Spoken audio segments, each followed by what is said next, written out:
4개짜리, 항이 4개짜리는 총 3가지 종류가 있어요. 첫 번째는 두 개씩 묶는 경우가 있고, 그 다음에 3개, 1개로 묶는 경우가 있고, 묶어서 인수분해하는 겁니다. 그 다음에 마지막으로는 특별한 경우가 있습니다. 특별한 경우. 이 특별한 경우는 그 시간에 보면 합차꼴이 있습니다. 합차꼴. 합차꼴은 합차의 특징이 뭐라고 했어요?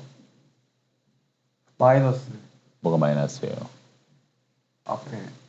맨 앞에 마이너스? 그러면 제곱 앞에 마이너스. 제곱 앞에. 아니, 오네. 마이너스까지 외웠어. 제곱 앞에 마이너스, 제곱 앞에 4글자 외우는 게 그렇게 힘듭니까? 네? 자, 요거는 두 개를 어떻게 묶는 기준은 뭐냐 하면 공통인수가 있는 걸로 묶습니다. 제일 처음에 1단계에서 공통인수는 이 전체 식에 있는 공통인수고, 여기서 말하는 공통인수는 요 2개에 있는 공통인수입니다. 그래서 공통인수 묶기를 2번 하시면 인수분해 되는 일이에요. 어떤 예를 한번 들어보면 ax 플러스 x 마이너스 a 마이너스 1입니다. 여기 공통인수 x 있죠? 그래서 x를 묶어요. 맞나요? 네. 여기 공통인수 마이너스 있으니까 마이너스를 묶어요. 그러면 이렇게 똑같은 애가 있더라고요. 그러면 또 묶는다 이거지. 공통인수 묶기는 공통인수를 묶었다라면 얘를 사라졌다라고 생각하면 남아있는 애를 가로 쓰면 되죠. 근데 항 자체가 사라지면 그 자리에 뭐 쓴다? 1을 쓴다. 됐어요? 공통인수가 이렇게 문자든 아니면 여기 오는 a 플러스 2자는 식이든 그렇게 하시면 됩니다. 됐어요? 그 다음에 세개 한계는 뭘 3개를 묶느냐면 완전 제곱식이 되도록 3개를 묶습니다. 완전 제곱식. 그래서 그러면 항이 4개 중에서 어떻게 3개를 묶어야지 완전 제곱식이 되느냐 하면 1창을 보시면 x항이 있다. 그러면 x제곱항과 상수항을 묶으시면 됩니다. 만일에 y항이 있다. 그러면 y제곱항과 상수항을 묶으시면 되고, xy항이 있다. 그러면 x제곱항과 y제곱항을 묶으면 완전 제곱식이 될 수가 있습니다. 물론 안 될 수도 있어요. 만약 xy항에 있어서 x제곱과 y제곱을 묶었는데 완전 제곱식이 안 돼. 그러면 이 방법으로는 못 푸는 겁니다. 그래서요. 그래서 예를 2가지만 들어보겠습니다. x제곱 마이너스 y제곱 마이너스 2x 플러스 1입니다. 그럼 1창을 봤더니 x항이 있네요. 그죠? 그럼 x제곱과 상수항을 하나의 가로에 묶어서 써보면 x제곱 마이너스 2x 플러스 1 마이너스 y제곱. 그럼 이거 완전 제곱식 되잖아요. 그죠? 자, 그러면 x 마이너스 1의 제곱 마이너스 y제곱. 이렇게 해서 정리를 하는 겁니다. 그 다음에 합차를 이용해서 인수분해를 하는데 합차의 특징이 뭐라고요? 제곱 앞에 마이너스. 제곱 앞에 마이너스. 맞나요? 네. 그래서 앞이 x 마이너스 2, d가 y 해서 더한 거 하나 써 합. 그 다음에 y 해서 뺀 거 하나 쓰면 합차. 됐습니까? 그러니까 완전 제곱식을 묶은 다음에 뭐 한다? 합차를 이용해서 인수분해를 하더라. 그러니까 딴 거는 x제곱 마이너스 y제곱 마이너스 2y 마이너스 1입니다. 그럼 얘도 1창을 보시면 y항이니까 y제곱 상수를 묶으면 되는데 y제곱 앞에 마이너스가 보이니까 마이너스로 묶겠습니다. 그럼 얘는 x제곱 마이너스 해서 y제곱 그럼 플러스 다 바뀌니까 플러스 2y 플러스 1 됐습니까? 뭔가 이상합니까? 그러면 얘가 지금 뭐예요? 완전 제곱식이 되니까 x제곱 마이너스 y 플러스 1의 제곱. 그럼 역시 얘도 이렇게 제곱 앞에 마이너스라는 합차의 특징이 있네요. x가 앞, y 플러스 1이 d. 그래서 앞인 x와 d인 y 플러스 1을 더해서 하나 쓰시는데 이거는 반드시 가로로 쓰십시오. 왜냐면 나중에 빼기를 쓰면 부호를 바꿔줘야 되잖아요. 맞나요? 그래서 그 부호 실수할 수 있으니까 이렇게 한 다음에 최종적인 답을 쓰시는 겁니다. x-y-. 됐어요? 그 다음 마지막에 이제 특별한 경우는 앞에서 공통인수 묻기하고 비슷합니다. 비슷한데 조금 차이가 나요. a제곱, 마이너스 b제곱, 마이너스 a, 마이너스 b 뭐 이렇게 주어집니다. 그러면 일단은 두 개를 묶고 뭐 공통인수 a 있으니까 묶어보세요. 그럼 a 마이너스 1 되고 나머지는 마이너스 b를 묶으면 b 플러스 2 되겠네요. 맞나요? 그리고 나서 얘가 두 개짜리 인수분해 되려면 이 가로가 똑같아야 됩니다. 왜? 이 가로로 또 공통인수 묶기 했었잖아요. 그죠? 그러면 두 개는 안 되는 문제입니다. 그러면 그 다음에 3개 1개짜리를 넘어가는 거예요. 그럼 3개 1개짜리 넘어가서 또 판단을 해보는 겁니다. 그러면 1차 항이 지금 A항이 있으니까 X제곱과 상수항을 묶어야 돼요. 맞나요? 상수항이 없어요. 1차항이 B가 있으니까 B제곱과 상수항을 묶어야 돼요. 근데 상수항이 없어요. 항 종류 자체가 없으니 이것도 안 되는 거예요. 그러면 앞에 있는 두 문제 두 가지 방법이 안 된다고 판단이 들면 이제 뭐 한다고? 특별한 경우 하신다고요. 됐어요? 그러니까 특별한 경우는 합작골이 있다. 그래서 합작골을 찾아보시면 여기 있네요. 맞나요? 여기. 그래서 이 합작골을 인수분해 하십니다. 그럼 합작골을 인수분해하면 a 플러스 b, a 마이너스 b. 그리고 마이너스를 묶어주시면 a 플러스 b. 맞나요? 그래서 합작골을 인수분해서 그 다음에 뭐 한다? 공통인수 묶기를 시도하시는 거예요. 그럼 공통인수 a 플러스 b, a 플러스 b. 그럼 공통인수 a 플러스 b를 써주시면 a 플러스 b. 그러면 여기는 뭐 쓴다? 이 a 플러스 b가 없어졌다 생각하고 쓰라고 했습니다. 맞나요? 그죠? 그러면 a 마이너스 b 남고 항이 자체가 없어져 버렸잖아. 그럼 그 자리에는 2를 쓴다. 그래서 인수분해 합니다. 됐죠? 자, 그렇게 해서 4개짜리가 완성이 됩니다. 그 다음 마지막으로 뭘 하시느냐? 5개 이상.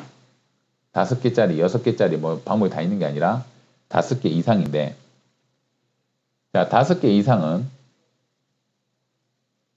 내림차순이라는 방법을 이용합니다. 내림차순.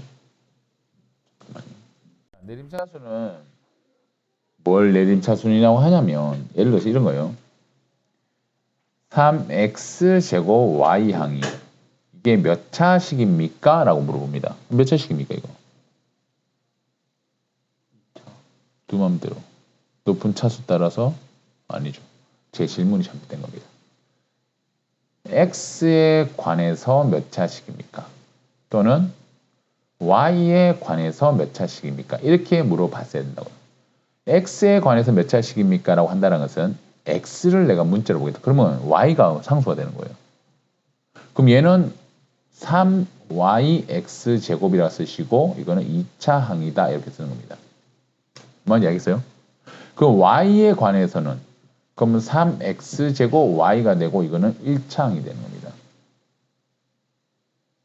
그러면 개수는요 3y가 개수가 되는 거고 여기서는 3x 제곱이 개수가 되는 겁니다.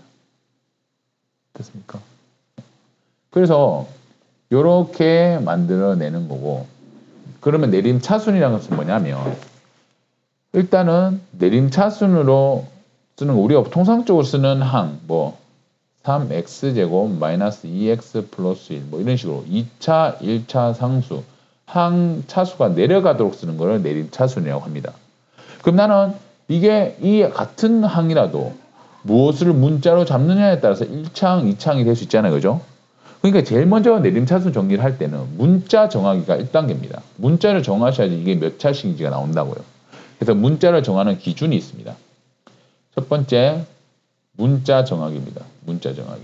근데 문자 정하는 기준은 첫째 최고차가 가장 낮은 문자를 잡습니다. 그래야지 그 식 자체도 낮은 차수식이 되잖아요.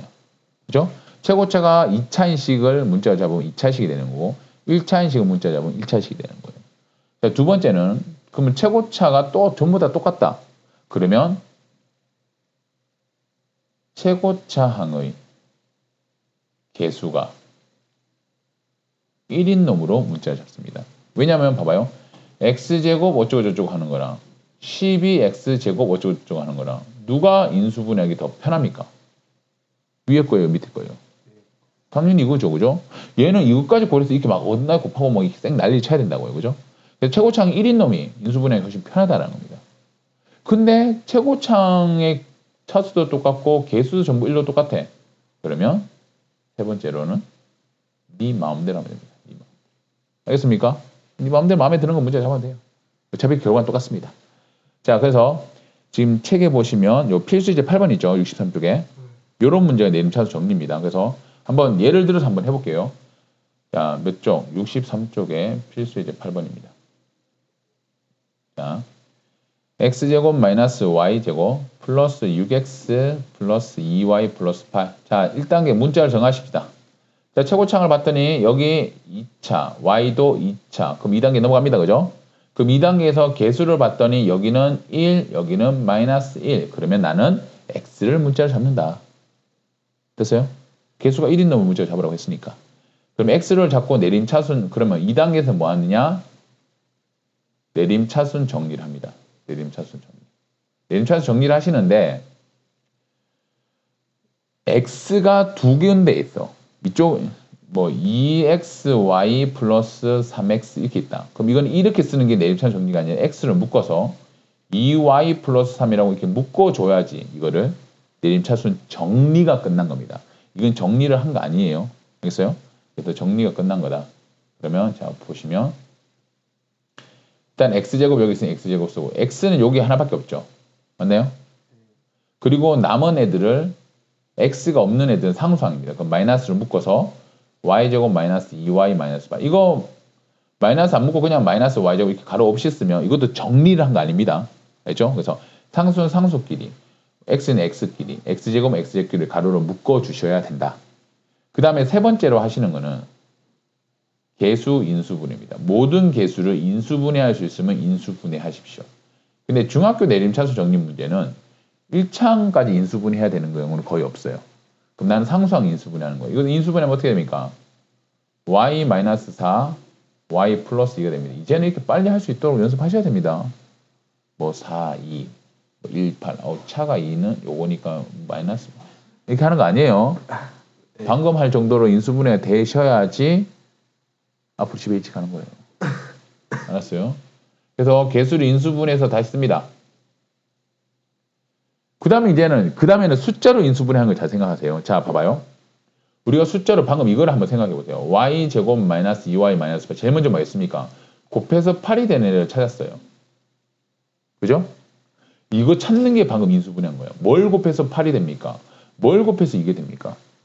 근데 숫자보다 오히려 쉬운 거는 숫자는 여러 쌍이 나오지만 얘는 오직 요 한 쌍밖에 안 나오는 거야. 이해 가요? 네. 자, 그러면 이제 마이너스입니다. 그러면 부호가 뭐에? 다르다는 거죠. 그죠? 그래서 이제 차가 2가 되는 애가 얘니까 그럼 둘이 더해서 마이너스 2가 되려면 큰 놈이 마이너스, 작은 놈은 플러스겠는데 여기 판단하잖아요.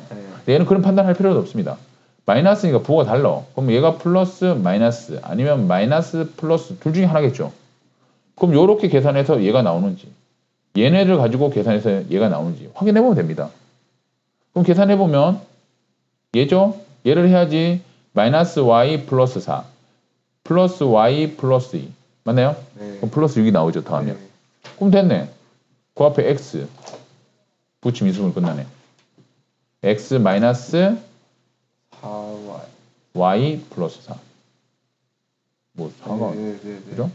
x 플러스 y 플러스. 됐습니까? 그럼 인수분해 끝나는 거예요. 오늘 이거 못하면 집에 못 가는 거예요. 알겠어요? 그래서